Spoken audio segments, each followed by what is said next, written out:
Hi panel, I would like to introduce you to our third high-level panel session. And the topic is promoting social and fair employment. I really look forward to hear that.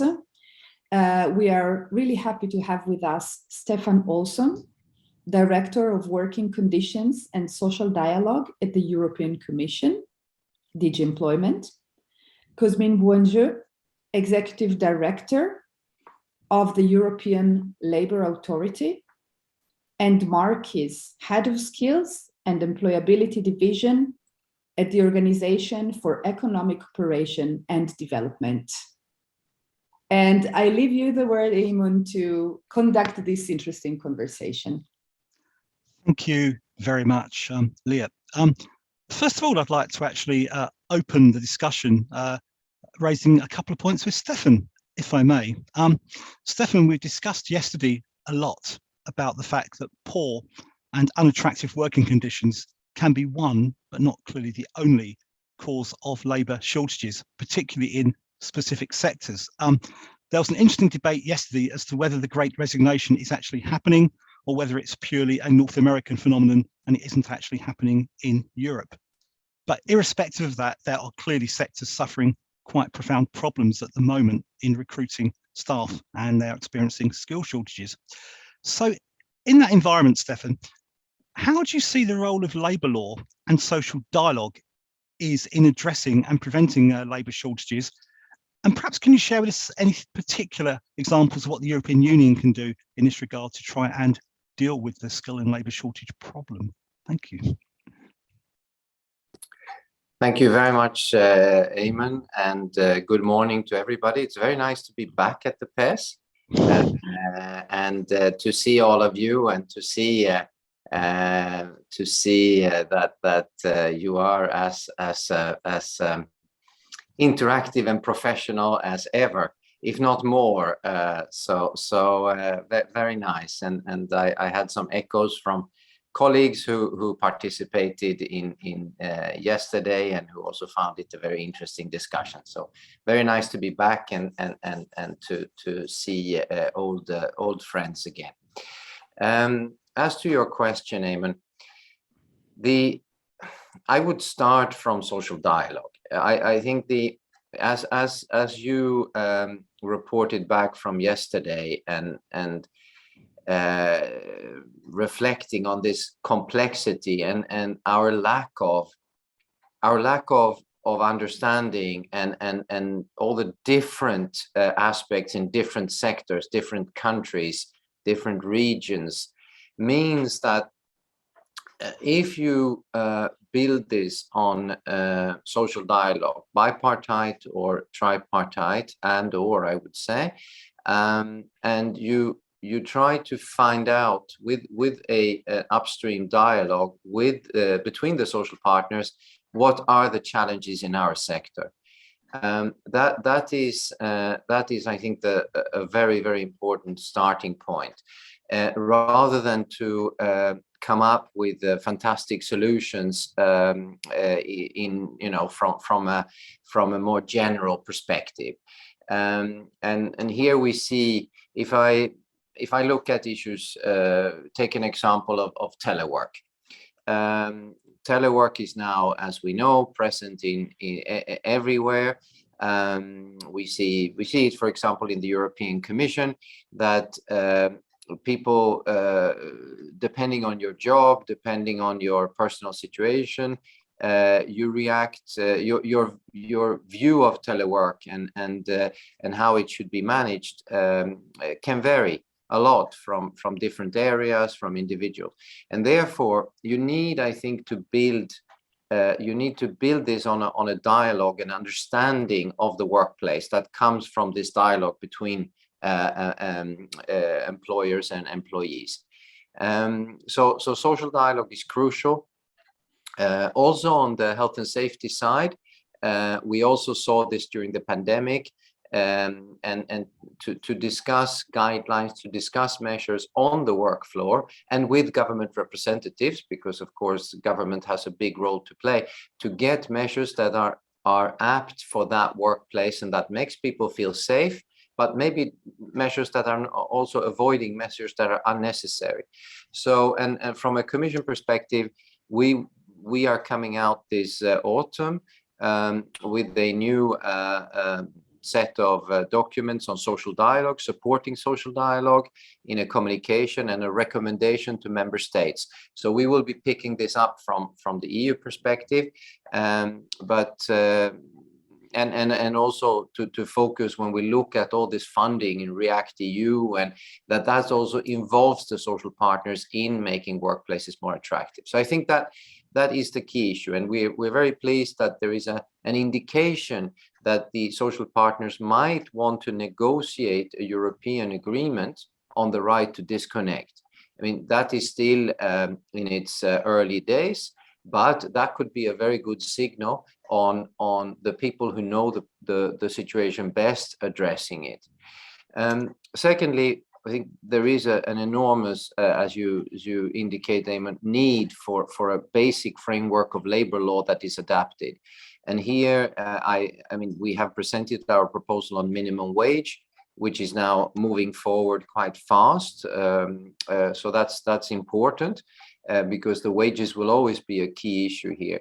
This summer, in a few months, the deadline will expire for member states implementing the Transparent and Flexible Working Conditions Directive, which is trying to give the right information to workers about their working conditions, as well as preventing a kind of on-call nature of work, and getting more predictability in work, and that applies to all sectors. I think that's a very important initiative. Then I would also cite the platform work proposal that we have made, which tries to make sure that we are treating platform workers when the conditions are right as workers, and with all the benefits that workers have. Finally, we will also come out with a care strategy early autumn, which will specifically focus on working conditions and the situation in the care sector. So I think the big combination for us is a strong social dialogue combined with, in the cases where social partners are not ready to negotiate, with a minimum level of labor protection.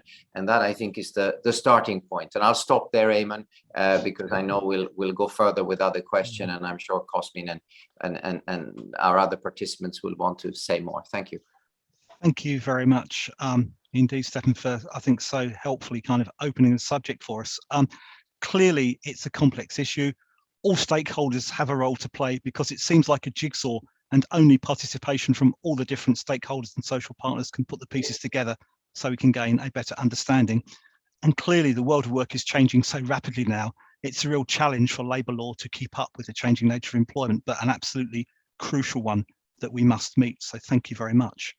I'd like to bring Cosmin into the discussion now, if I may. The role of the European Labour Authority, of course, is absolutely crucial in addressing all of these important issues. The Labour Authority particularly follows developments in labour shortages and surpluses, and provides a vital role, giving us intelligence to try and analyse the causes of these, not just at a member state and national level, but of course at a sectoral level as well. And the ELA has a key role, of course, in responsibility for the European Employment Service, EURES. As I'm sure all our colleagues will be aware, EURES provides a vital role in encouraging free movement across Europe to help to deal with these labour and skill shortages. And so it's a really crucial instrument for providing information to encourage intra-EU mobility. In this regard, Cosmin, we wondered whether you could share any views with us as to, do we need to communicate to citizens differently when we're looking at trying to encourage geographical as opposed to sectoral mobility? Because clearly these are the two dimensions of mobility, but are there different communication approaches that are necessary to deal with these two different components? Well, thank you very much, Eamon. Definitely, and I will speak about that shortly, but let me first wish good morning to everybody, and also thank you for the invitation to join the PES Network Conference. The topic of this conference and of this panel corresponds very well to ELA's twofold objective of ensuring fair and effective labor mobility in the EU. And as an overarching goal, ELA aims to ensure a smooth running labor mobility in Europe, which makes it possible both for employers and workers to make informed decisions when carrying out or offering work or services in other member states, a state that their own. It would not be possible for us to fulfill our mission without following closely the development of labor markets and what we call generically the European labor market. This is the case also with the annual report on shortages and surpluses presented and discussed yesterday. And the report feeds into EURES's network, whose coordination, you said it, is now under the remit of ELA. The valuable information contained in this report enables EURES's national coordinated offices to identify opportunities to encourage labor mobility between the member states and establish synergies in annual activity planning.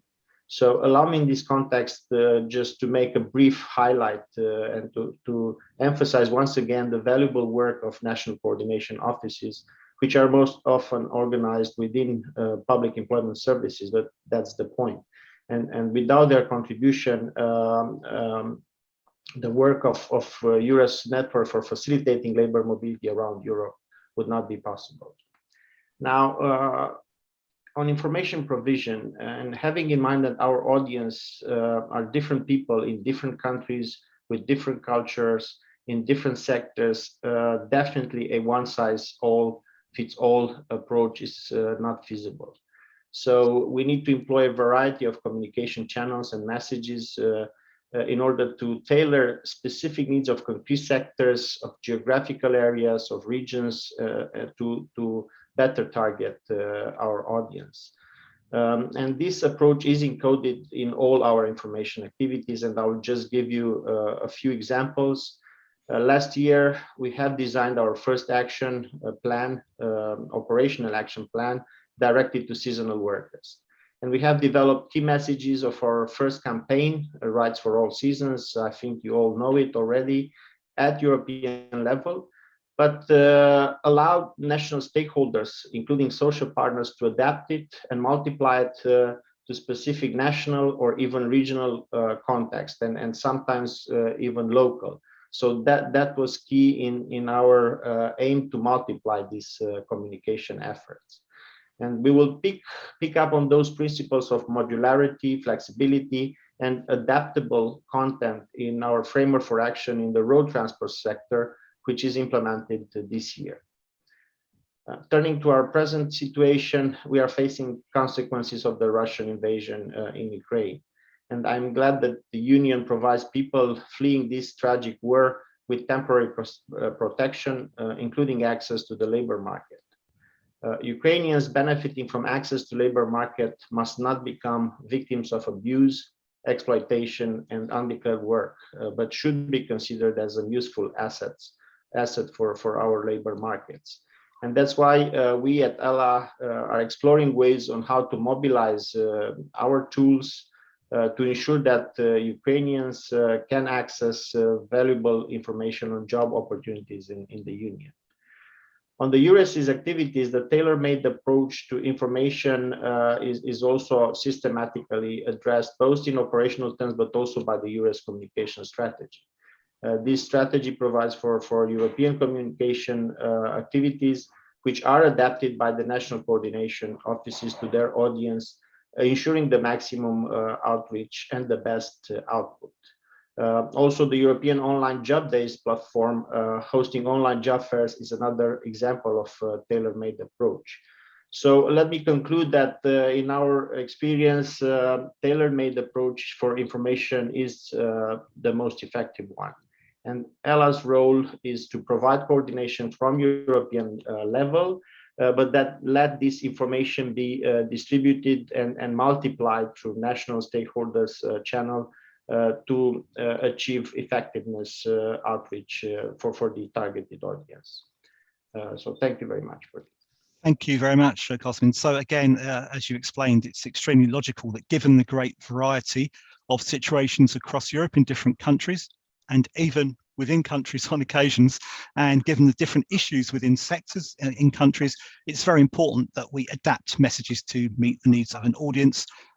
Poor labour market information, or labour market information asymmetry, I think as it's called, is one of the major causes of supply and demand mismatches, and so it's important messages are bespoke to meet the particular needs of a situation. So thank you very much indeed. I'd now like to bring in Mark, if I may, to the discussion. Mark, we were recently struck by some research from the OECD on the subject of skills, and you made the point in this publication that there was a need for skills in different countries to be considered by a whole government approach to achieve better economic and social outcomes, especially through engaging with stakeholders. Would you be able to give us any example of what a whole government approach means in this regard, and explain how this cooperation should actually take place? Yes, thank you very much, Kim. And let me first of all sort of thank very much the PES Network for the invitation to this conference on a very important and very topical issue. The OECD has a long-standing cooperation with the network, as well as with many of the individual public employment services in both EU and other OECD countries. So it's really a pleasure to be here. Over the past years, the Skills and Employability Division of the OECD has worked closely with many of you on skills and active labour market policies, highlighting the role that public employment services and their partners, employers, trade unions, private employment services, can play in supporting upskilling and reskilling. So coming back to your question, I would like to sort of talk about the importance of governance. Often this is seen as sort of unimportant or not very sexy, but it is a key element for implementing better sort of skill development policies.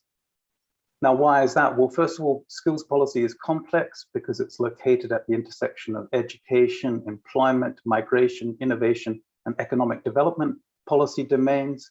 In all of these areas, providing greater opportunities for adults to reskill and upskill is seen as a key priority, as was discussed yesterday, as well as ensuring that these investments in skills are better aligned with the needs of employers. Again, an important point is there's no point giving people training or for people to engage in training if that does not help them promote their careers and progress in their careers. But at the same time, we have to recognize, and I think this was touched upon yesterday as well, that many adults face barriers to taking up training opportunities because of time constraints, a lack of awareness about the benefits of training, or inappropriate forms of learning, for example, classroom-based training rather than more hands-on learning. So there are a range of barriers they face, and some of these barriers go beyond simply training and concern issues, as was discussed by my previous speakers about labor mobility, housing, and just being prepared to take up training in terms of basic skills, for example. So that's why we argue and have consistently been arguing over the past few years for a joined up approach that is both whole of government, but also whole of society. Part of this approach is that we need to look at issues of who pays for training. And the simple answer is that it should be a combination of employers, governments, and individual learners in line with the benefits that employers, individuals, and society more generally receive from any investment in training. So for these reasons, countries must strengthen the governance of their skills systems. Now, the importance of good governance was reinforced in the pandemic, which required swift and coordinated action across government and with stakeholders to allow youth to continue learning and adults to continue both to work and learn. For example, in the case of public employment services, most countries who responded to an OECD EC questionnaire in the fourth quarter of 2020 highlighted stakeholder cooperation and coordination was a key element in addressing the COVID-19 consequences to the labour market both quickly and effectively. Now, of course, there is no one-size-fits-all solution for good practice. What works for any given country will depend greatly on its specific history and traditions with respect to the use of governance, institutions, and policies. Now, that being said, the OECD Centre for Skills has identified 4 pillars of effective governance of skills systems, which are establishing intergovernmental coordinating committees with meaningful mandates and a clear internal governance structure in order to avoid overlap between the competing mandates and ensure policies are coherent and mutually reinforcing. Promoting the meaningful involvement of non-governmental stakeholders to benefit from their insights and build trust as well as support for policy reforms. This is absolutely key. All stakeholders have a role in the system and have a meaningful function to play in improving the system. Establishing information management systems is important that provide high quality, timely and accessible information to policymakers, social partners and individuals to support evidence-based decision making. We heard the summary from yesterday's meeting, that again, better information, better anticipation and assessment are key to informing good investments in skills. And finally, we need to sort of ensure that there is good coordination of financing and diversifying our funding sources to ensure that resources to support the effective development and use of skills are adequate and sustainable. Now, thanks to the support of DG Employment, the OECD has worked with a number of European countries in developing and implementing a national skills strategy in each of those countries that takes up a joined up whole of government approach and where good governance is a key cornerstone of the strategy. Thank you very much. Okay, thank you very much, Mark. So essentially, then, in order to achieve this whole of government approach, as is described in the OECD document, engagement with stakeholders absolutely crucial, and the engagement with stakeholders includes intergovernment dialogue, making sure that non-governmental organisations are clearly involved, making sure there's an appropriate and sufficiently rich flow of information, and as you stressed, an absolute requirement for an appropriate agreed source of funding to meet the skills development needs. So thank you very much for that very comprehensive answer. If I could bring Stefan back into the discussion now, if I may. Stefan, the Social Pillar Action Plan sets an ambitious target of 78% of European adults being in work by the end of the decade. What do you think are the main challenges for achieving that kind of impressive result within the next 8 years? What are the kind of things that are really going to be challenging us to achieve that? Thank you, Eamon, and I know I can always trust you to put easy questions. The 78% target, yes, it was. I think it's important to reiterate that was really fully embraced by all the member states, the social partners, civil society, and that was a very, very important moment in EU history, even, I would say. No, and now what we have been doing from DG Employment side have been to discuss with member states in very intense dialogues about how they will set their own national targets to get there. And that has been a very intense and a very positive exercise where we now have a very strong commitment from member states to get there. So we have a very good level of ambition, and we're still discussing with a few member states because of their internal political situations. But we see that at national level, member states are ready to go there, and they're ready to go there. I mean, some will set a higher target, some a bit lower, depending on their starting point. So I think that commitment, which is of course anchored in the employment strategy in the European semester, it's going to be the key. Then there is the issue which we witness here today, which is that all institutions, all actors, seeing here, the excellent work of ELA, OECD, the PES, we have Eurofound, we have EU OSHA. I can continue to say, but I think all actors are really focused on getting there and making their contributions to supporting the member states to getting there. And again, social partners will be crucial. I think that it has been mentioned by both Cosmin and Mark, is the issue of how do we get to this target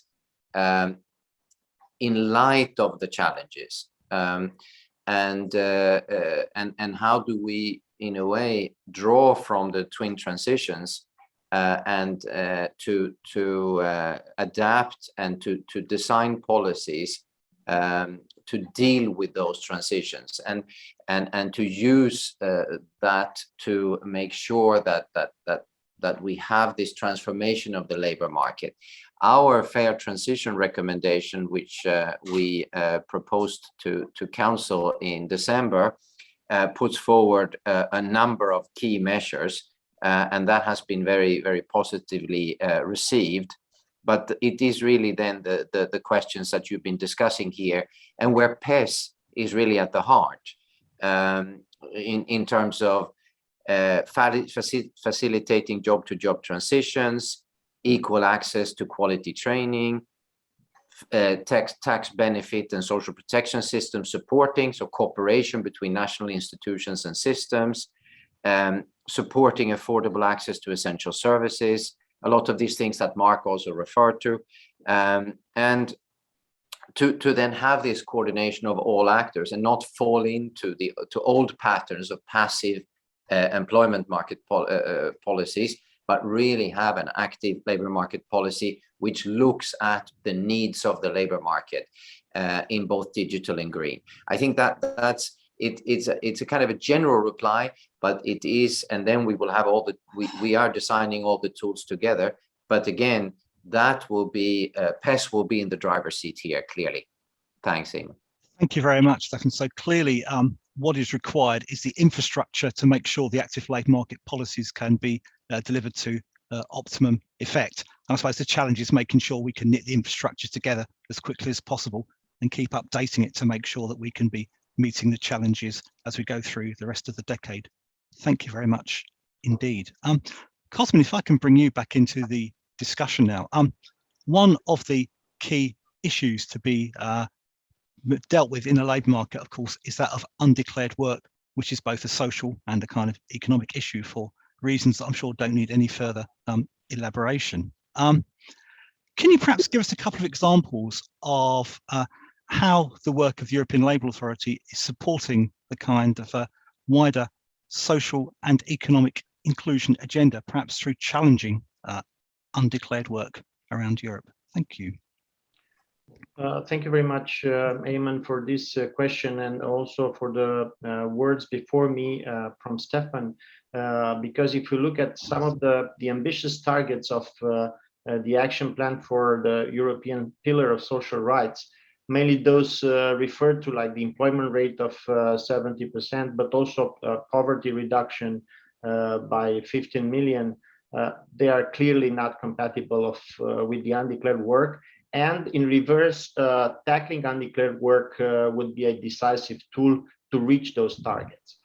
So we see this negative phenomenon still strongly present in the Union. A special Eurobarometer survey carried out in 2019 shows that in the EU, I think 1 in 3 Europeans know someone who works undeclared. So undeclared work is a major issue affecting governments, but also businesses and workers across Europe. This phenomenon implies breaches of workers' rights, unfair competition, and reduced tax revenues. The decreased tax revenues imply, in turn, less resources for state policies aimed at ensuring fair employment and reducing the available resources for effective policies to get people out of poverty. Also, breaches of workers' rights lead to higher exposure to in-work poverty. And undeclared work is also associated with higher risk of injuries and work-related illnesses. So furthermore, undeclared work provides weaker protection in the social security field and implies higher exposure to the risk of poverty if the social risk preventing the work is materialized. So this makes a compelling case why undeclared work needs to remain high on our agenda, be it at national and cross-border level, and it will remain high also for ELA's agenda. The undeclared work platform is vital in providing a forum for member states to exchange the best practices and learn from each other in how to tackle undeclared work more effectively. But we want we aim at ELA to be ever more operational, and that's why we aim to give more operational edge also to the work of the platform for tackling undeclared work. And recently, the platform had a closer look to tackling undeclared work in personal and household services sector. It also had in-depth discussions on how the COVID pandemic impacted the work of inspectors and what lessons could be drawn from this. But we also look at, in ELA, tackling this phenomenon via other strands of activities. And last year, we witnessed the organization of first concerted and joint inspections to check compliance with applicable rules. And we are already intensifying inspection efforts with ELA support and coordination this year. And we want to take advantage of what we call the completeness of our mandate to ensure that tackling undeclared work is given a more operational edge, including through cross-border cooperation. Thank you. Thank you very much indeed. So clearly the overall role of the platform, absolutely crucial. We need to focus very much on implementation of policies to challenge undeclared work. And I think, Cosmin, your statistic that 1 in 3 European citizens knew somebody involved in undeclared work is an astonishing statistic, actually, and it gives a big indication as to the vital role of the agency, but also the amount of work that needs to be done to challenge this. As you said, there are great problems in terms of exploitation of citizens, but also a very adverse impact on productivity where employers are working in an informal way. So thank you very much indeed. Mark, the OECD has said recently that stakeholders need to develop and implement better skills policies to deal with the current shortages. Can you perhaps summarize and give us a little more insight into what you think better actually means, and then any essential components of implementing a better skills policy, please? Thank you. I think you're on mute, Mark. Yep. So thank you very much for this question, and I'll try and be as brief as possible. So I think, as was discussed yesterday, skill shortages are not a new phenomenon. Many countries have faced shortages in the health and teaching professions for some time, for example. But as was also highlighted yesterday, we should remember that not all recruitment difficulties are shortages.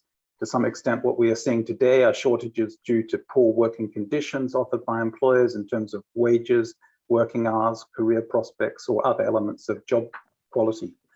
However, there are, of course, genuine skill shortages that reflect an imbalance between the demand for workers with specific skills and the supply of those workers with those skills. This is actually what we attempt to measure in our OECD Skills for Job database, which actually covers now over 40 countries. And what we find consistently across countries are shortages of high-level cognitive skills, such as complex problem-solving or originality skills, transversal skills, such as autonomy, leadership, communication, and teamwork, as well as social interaction skills, such as social perceptiveness or negotiating with and influencing others. Knowledge in science, technology, engineering, and mathematics are also in shortage, but in contrast, physical skills and manual dexterity are in surplus across the board, reflecting, as was discussed yesterday, the adoption of new technologies that can automate many related tasks. Now, in terms of how can we address these skill shortages, the response needs to come from both the demand and supply side. So on the supply side, it is important that educational institutions focus on developing skills that are in demand in the labor market. For this, there needs to be a close collaboration with employers. Now, this can be done, for example, even at an early age for students by inviting employers into the classroom through seminars, or by ensuring that students have good opportunities for work experience. Other simple interventions such as jobs fairs have been quite successful in bringing together employers and educational institutions. But also educational institutions need to teach transversal skills that would make workers more resilient, allow them to transition more easily between occupations as new skill requirements emerge. I think this is a key issue in promoting sort of occupational mobility. For instance, some universities now include career management strategies in their curriculum. The courses include self-awareness, networking, and the development of social capital. On the demand side, employer-provided training can be an important tool for employers to address shortages in some areas.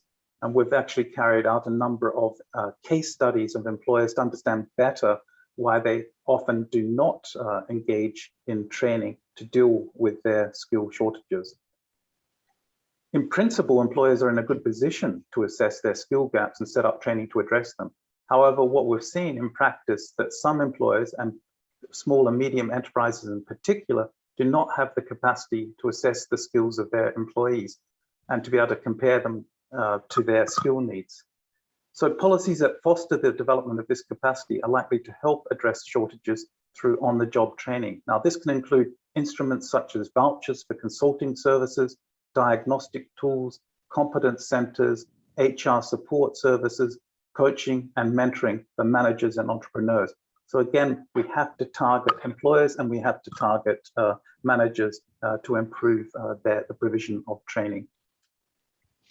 Now, the provision of quality career guidance and advice for youth and adults is another important policy lever to reduce the extent of shortages by steering choices towards occupations in high demand. Now, while career guidance services for young people are widespread, including while still at school, they remain more limited for adults, and the Public Employment Service is often the main source for career guidance for adults, but only if they are unemployed. So to be useful in addressing skill shortages, career guidance needs to be based on up-to-date information on labour market needs, provided by qualified practitioners, and results in a personalised action plan. And then finally, shifting the focus from occupations to skills can also help facilitate transitions towards occupations and shortages. Currently, most matching services, such as those provided typically by the Public Employment Service, are based on matching the job seeker's qualifications and prior occupation with vacancies for that occupation. But by decomposing both demand and supply into skills, this can help identify a broader range of jobs for each job seeker and a broader range of candidates for each vacancy. Now, several public employment services in Europe, and this was probably discussed yesterday, notably Pôle emploi in France and VDAB in Flanders, are experimenting with this approach, leveraging the potential of new technologies. And just to end by saying the OECD has developed and launched its own skills profiling tool available in English, Spanish, and Portuguese, which has been piloted by career guidance counselors in several countries, and this could be a useful tool for countries more generally. Thank you very much. Thank you very much, Mark. So again, a very rich and informative answer. So we need to be thinking about better links between the education sector and the world of work, better school to work transitions, making sure that vocational and educational training reflects kind of employability as one of its kind of key outputs, and moving perhaps from classic traditional job matching to more career management and enabling people to better manage their transitions through getting the most appropriate and up-to-date and relevant labour market information. So thank you very much indeed for that extremely informative answer. Liet, I gather we have some questions from our conference participants now. Perhaps yes, you would like to kind of advise us of a couple of those, and we'll kind of discuss those for the last 10 minutes of our discussion. Thank you very much. Yes, absolutely, absolutely. I'll try to couple them. We have some questions maybe about certificates. So from the one hand, the employer can enhance the skills of employees, supporting them to achieve some certifications. And the question is if employers consider international certificates that are required before they hire. On the other hand, skills that were mentioned by Keese, like originality, problem solving, autonomy, are very hard to certificate. So any ideas about that? And this is, let's say, one question about certificates. The other question is about the undeclared work. And there are actually two positive ways of looking at that. So from the one hand, undeclared work can be an indicator for a lack of specific regulation. So people that don't find themselves in the right boxes in terms of contract and so on. So how could we discover maybe the opportunities to integrate new ways of working? This is from the one hand. On the other hand, undeclared work also generates skills. So people that work in undeclared work may develop some skills. And again, it could be useful to certificate them so that they can enter regularly to the job market. These are the two areas of questions that we have in the chat. Thank you very much, and both extremely interesting ones. If we can first address the issue of, I suppose, developing skills reflecting in recording people's competencies, as opposed to the more traditional classic route of people acquiring certificates in a certain area. I think that there's been a trend in the last 15, 20 years across Europe, particularly in some member states, to move away from the traditional reliance on qualifications via certificates and more towards accrediting so-called soft skills, certainly in certain occupations. But perhaps I'd like to ask our panelists if they could just give us a few perspectives on what they think is perhaps the balance between recording soft skills and requiring a traditional certification route. Stefan, would you mind giving us your views on that one first, please? Thank you. Thank you, Eamon.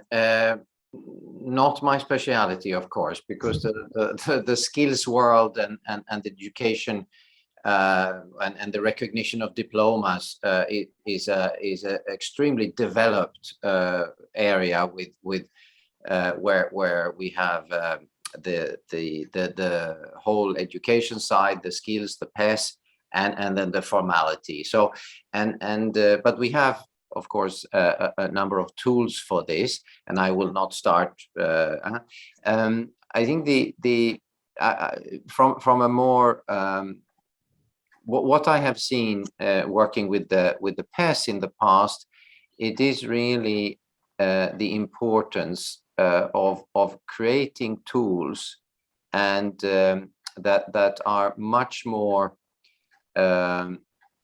friendly for both the job seeker and the employer, and that's and that goes for all kinds of professions and all kinds of job seekers.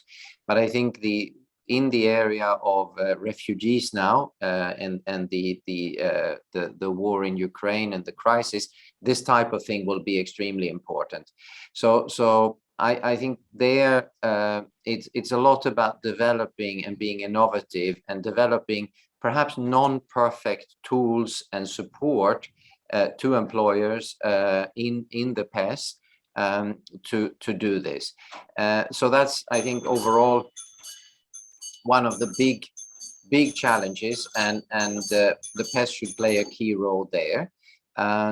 Then what we see from with the skill shortages and we see, I think that the more active employers are becoming much more innovative themselves and are rather looking at the potential of the job seeker rather than the formal requirements. And here I think there is also a lot of potential to work with the social partners and to look at the best practices here in order to see what has been successful practices in going beyond the formal education and looking at these soft skills and the potential of the applicants, where then There can be support from the state or in-house employment training, traineeships, apprenticeships, in order to then get the job seeker or the person in a job into that situation. So it's a very interesting area, but I think it would be interesting to hear what Mark says about this as well. Okay, thank you very much. Perhaps, Mark, if I can bring you in for your observations on the debate about formal certification compared to accrediting perhaps competencies and often so-called soft skills. Thank you. Thanks a lot. And in fact, I mean, I think this is a key issue in the skills area, which is how do we recognize all of the skills and competencies and knowledge that we acquire sort of through non-formal and informal learning. We're very good in certifying and giving qualifications for initial education. And once we get into the actual labor market and get into work, all of the skills we acquire, sort of, it's very hard to get them recognized, all of that learning. I think about myself, I mean, when I think about my knowledge and skills as a labor market economist and as a manager, probably sort of 10% reflect what I learned at school and 90% of what I've learned since entering in the labor market. And that 90% is hard to actually recognize formally. So certification is important. There is an area, this is a growing area of micro-credentials and digital certificates. It raises a number of issues. How do we ensure that the quality, there's quality assurance behind those certification, ensuring that there's widespread recognition of the value of that certification. So that raises a number of issues. The other issue is just recognizing prior learning more generally, so that adults in particular, if they want to go back and sort of upskill, they don't have to start from zero, that they can build upon the skills that they've acquired informally. Again, there's a tension here. Lots of countries are now investing more in the recognition of prior learning. France has a very developed system, but there's a tension between not making the system so complicated in terms of validating prior learning that in some cases it's easier for the person concerned just to go back and do the full course rather than trying to validate their skills. So there is a tension there. But again, with the use of digital skills, perhaps it's becoming easier to try and validate those skills. Some countries are experimenting with skills audits, particularly for workers that risk seeing their jobs disappearing or facing job loss or mass redundancies. Australia has got a system of a skills audit for what we call displaced workers. And Japan, interestingly, for mid-career workers, as workers approach, for example, the age of 50, they can ask for a skills audit from their employer so they can get recognition for these informal types of learning that they have acquired, and can use that if they have to shift to another employer, because this is quite a common practice in Japan to actually once you reach a certain age, companies can actually redeploy you to perhaps their supplying companies or smaller companies. So quite an interesting example there. For undeclared work, clearly absolutely important that we can actually recognize the skills that people have acquired even in undeclared work, and particularly for migrants, when we see trying to integrate migrants, and when we're thinking about the crisis in Ukraine and the sort of the upsurge in refugees entering the European labor market, but also even labor markets more widely, recognizing the skills that they have is absolutely important. And again, I cited these examples earlier on. We have the VDAB in Flanders and Pôle emploi, which are really trying to do a better job, again, through the innovative use of AI to recognize the skills that people actually have, as opposed to just their qualifications and their occupations. And the OECD skills profiling tool goes in that direction as well. Thank you. Thank you very much, Mark. Perhaps on one of your last points, which was very interesting, about how we can accredit skills developed through undeclared work. Perhaps I could bring Cosmin back into the discussion now, if I may. Before addressing that, Cosmin, briefly, the whole issue of the fact that undeclared work can be a function of a legal framework rather than fraud is very interesting, particularly in developing countries where most work is informal. Actually, this is a frequent discussion, but Do you have any kind of a couple of observations about issues regarding the fact that some work can perhaps be undeclared because of the legal framework, which is not up to speed with the nature of the job itself? And then perhaps if you could ask us for any observations you have on accrediting skills gained from undeclared work, which could be quite a sensitive area, but an important one, I think. So thank you very much. Thank you. You've raised many questions, and they are quite complex, and it would exceed the time, but I'll try to be brief. Thank you very much. This is a keen observation that undeclared work reflects a failure where the system is failing, and we have to observe this, and I wouldn't say it's just because of the legal framework. It's a combination of factors. And mostly they address what I would say the core mandates of ELA, and that's why we are very interested in these. They address provision of information, they address enforcement of rules, and they address cooperation between authorities. And here comes the legal system. But we have to look at all three of them. So first of all, we need better information provision for people. So workers need to know their rights better. Also, employers need to know better their obligations. So we have fair employment. Second, we need better enforcement of rules. I mean, it's not enough that you know your rights if rules are not enforced properly. And that's a second thing that we do, and the core part of our mandate. And third, we need administrations to provide and to cooperate, because we talk about when we talk about European labor market, we talk about cross-border transfers of labor. But I would just give one concrete example. For example, we are now concentrated on road transport.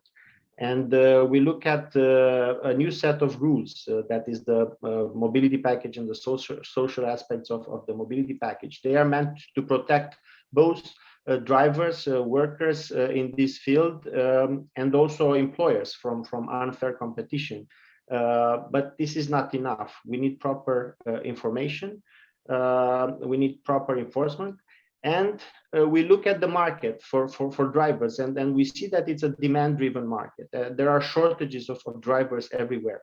But if we don't show to these drivers, to these workers, that they are protected, that rules are enforced in a way that protects themselves, they will not come to this job. So we are looking at that by providing better enforcement through concerted inspections and checks, but also better provision of information that will also increase the attractability of this job, to make it fair, to safeguard fair working conditions, and then people will come back to this job, and we will address shortages like that in this sector. So this is the way where we look at this complex issue of